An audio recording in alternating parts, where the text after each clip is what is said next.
So practicing the presence of God fundamentally is about this issue of trust.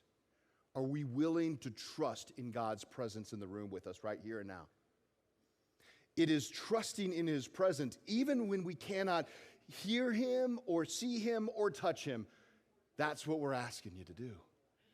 To trust that God is present even when you can't hear him, see him, or touch him. But here's the thing.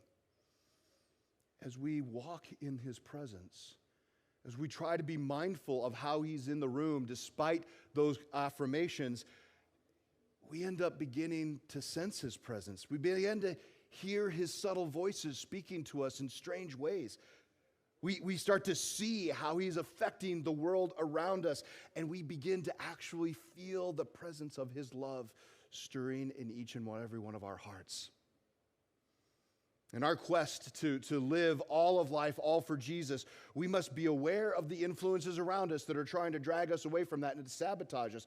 But when we acknowledge those voices of doubt and actually submit those doubts to God, God will use them as a means to actually help us grow closer to him.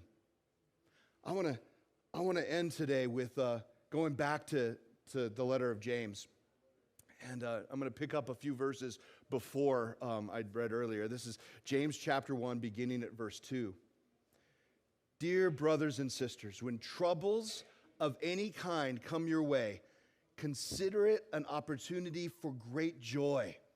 For you know that when your faith is tested, your endurance has a chance to grow. So let it grow.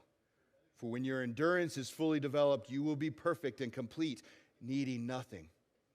If you need wisdom, ask our generous God, and he will give it to you.